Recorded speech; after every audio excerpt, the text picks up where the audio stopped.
ಶಾಂತಿ. ಜ್ಞಾನದ ಮುಖ್ಯ ಬಿಂದುಗಳು, ಮುಖ್ಯ ಜ್ಞಾನ ರತ್ನಗಳು. ನಾವು ಈ ಜನ್ಮದಲ್ಲಿ ಪವಿತ್ರ ಜ್ಞಾನವನ್ನೇ ಓದಿ 21 ಜನ್ಮಗಳಿಗೆ ಸತ್ಯ ಗುಣ ಸಂಸ್ಕಾರ ತುಂಬಿಕೊಳ್ಳುತ್ತೇವೆ. ನಮ್ಮ ಬುದ್ಧಿಯ ಬೀಗವು ಈ ಶ್ರೀಮತದ ಅನುಸರಣೆ ಮತ್ತು ಯೋಗದಿಂದ ತೆರೆಯುತ್ತದೆ. ಸ್ಮೃತಿ ಇರಲಿ, ನಾವು ಆತ್ಮರು, ತಂದೆ ಪರಮಾತ್ಮನು.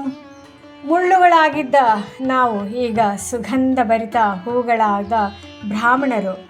ದೇವತೆಗಳು ಸತ್ಯುಗದಲ್ಲಿ ಮಾತ್ರ ಇರುತ್ತಾರೆ. ಇಂದಿನ ಮನುಷ್ಯರು ಮರಳಿ ಅವರ ಪೂಜೆಯಲ್ಲಿದ್ದಾರೆ. ಹಿಂದೂ ಧರ್ಮದ ಮೂಲ ದೇವರೇ ತಮ್ಮ ಧರ್ಮದ ಬಗ್ಗೆ ತಿಳಿದಿಲ್ಲ. ಶಿವಬಾಬಾ ಬ್ರಹ್ಮನ ಮೂಲಕ ಆದಿ ಸನಾತನ ದೇವಿ ದೇವತಾ ಧರ್ಮದ ಪುನಃಸ್ಥಾಪನೆ ಮಾಡುತ್ತಿದ್ದಾರೆ. ವಿಜ್ಞಾನವು ಜ್ಞಾನಕ್ಕಾಗಿ ಉಪಯೋಗವಾಗುತ್ತದೆ. ಈ ಜ್ಞಾನ ಬ್ರಾಹ್ಮಣ ಕುಲದವರಿಗೆ ಮಾತ್ರ ಮಿತವಾಗಿದೆ. ಹಳೆಯ ಪ್ರಪಂಚ ಮುಳ್ಳುಗಳ ಕಾಡು, ಹೊಸ ಪ್ರಪಂಚ ಹೂಗಳ ತೋಟ.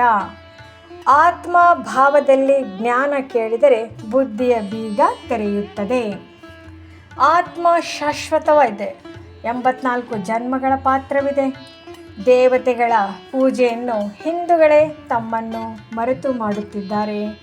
ಆತ್ಮನು ಪರಮಾತ್ಮನಿಂದ ಪಾಠ ಕೇಳುತ್ತಿದೆ, ಜ್ಞಾನ ಕೇಳುತ್ತಿದೆ ಎಂಬ ಜ್ಞಾನ ನಿಲುವು ಇರಲಿ. ಪರಪಿತ ಪರಮಾತ್ಮನೇ ನಮಗೆ ಶ್ರೇಷ್ಠ ಶಿಕ್ಷಣ ನೀಡುತ್ತಿದ್ದಾರೆ. ಇದು ಕಾಲಚಕ್ರದ ಡ್ರಾಮಾ. ಅಲ್ಲಿ ಪುರುಷಾರ್ಥವಿಲ್ಲದೆ ಏನು ಸಾಧ್ಯವಿಲ್ಲ. ಜ್ಞಾನ 3ನೇ ನೇತ್ರದಿಂದ ಬುದ್ಧಿವಂತಿಕೆ ಬರುತ್ತದೆ. ಕರ್ಮ, ಅಕರ್ಮ, ವಿಕರ್ಮಗಳ ಗತಿಯ ಬೋಧನೆ ತಂದೆ ನೀಡುತ್ತಿದ್ದಾರೆ. ಕಲ್ಪದ ಕಾಲ 5000 ವರ್ಷ, ಕಲಿಯುಗ 40,000 ಅಲ್ಲ. ಪುರುಷಾರ್ಥದಿಂದ ಮಾತ್ರ ಸೃಷ್ಟಿಯಲ್ಲಿ ಉತ್ತಮ ಸ್ಥಾನ ಸಿಗುತ್ತದೆ. ನಮ್ಮ ಗುರಿ ನರನಿಂದ ನಾರಾಯಣ ಆಗುವುದು. ಸಂಕಲ್ಪ ಶಕ್ತಿಯಿಂದ ಶ್ರೇಷ್ಠ ಸೇವೆ ಸಾಧ್ಯ. ಪತಿತದಿಂದ ಪಾವನರಾಗುವುದು ಈ ಕಾಲದ ಮಹತ್ವ. ಲಕ್ಷ್ಮೀನಾರಾಯಣರು ಎಂದಿಗೂ ಜಗಳವಾಡಲ್ಲ, ಪ್ರೇಮ ಸಾಗರರು. ಜೀವನದಲ್ಲೆಲ್ಲಾದರೂ ಯೋಚಿಸಿ, ತಿಳಿದುಕೊಂಡು ಮಾತಾಡಿ, ಕ್ರಿಯೆ ಮಾಡಿ. ಮುರಳಿಯ ಮುಖ್ಯ ಸಾರಾಂಶ. ಈ ದಿನ ಬಾಬ್ದಾದಾರವರು ನಮಗೆ ಭವಿಷ್ಯ ಹೊಸ ಪ್ರಪಂಚದಲ್ಲಿ ದೇವತೆಗಳಂತೆ ಜೀವನ ನಡೆಸಲು ಬೋಧಿಸುತ್ತಿದ್ದಾರೆ. ನಾವು ಮುಳ್ಳುಗಳಾಗಿದ್ದೆವು, ಆದರೆ ಈಗ ಜ್ಞಾನದಿಂದ ಹೂಗಳಾಗುತ್ತಿದ್ದೇವೆ. ಈ ಪ್ರಪಂಚ ಮುಳ್ಳುಗಳ ಕಾಡು, ಆದರೆ ಸತ್ಯುಗ ಹೂಗಳ ತೋಟ. ಇನ್ನು ಮುಂದೆ ದೇಹವನ್ನಲ್ಲ, ಆತ್ಮವನ್ನೇ ನೆನಪಿಸಬೇಕು. ನಾವು ಆತ್ಮರು ತಂದೆ ಪರಮಾತ್ಮನಿಂದ ಪಾಠ ಕೇಳುತ್ತಿದ್ದೇವೆ.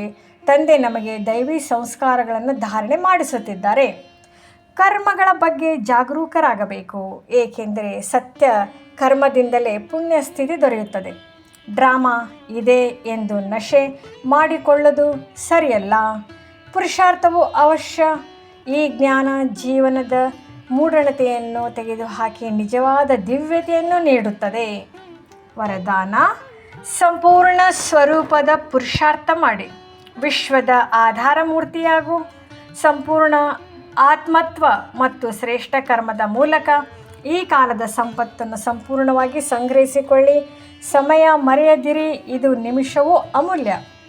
ಸ್ಲೋಗನ್: ನಿಮ್ಮ ಜೀವನ ಸಂಪನ್ನವಾದರೆ ವಿಶ್ವ ಕಾರ್ಯದಲ್ಲಿ ಸಹಾಯಕಾರಿ ಆಗುತ್ತೀರಿ. ಅವ್ಯಕ್ತ ಸೂಚನೆ, ಸಬ್ಟಲ್ ಸಿಗ್ನಲ್. ಸಂಕಲ್ಪ ಶಕ್ತಿ ಎಂಬ ಖಜಾನೆಯನ್ನು ಶ್ರೇಷ್ಠ ಸೇವೆಗೆ ಬಳಸಿ. ಪ್ರತಿ ಯೋಚನೆ ಶಕ್ತಿಯುತವಾಗಲಿ. ಯೋಚಿಸಿ, ತಿಳಿದುಕೊಂಡು ಮಾತಾಡಿ ಎಂಬ ನಿತ್ಯದ ನಗು ಉಕ್ತಿ ಸದಾ ಮನದಲ್ಲಿ ಇರಲಿ.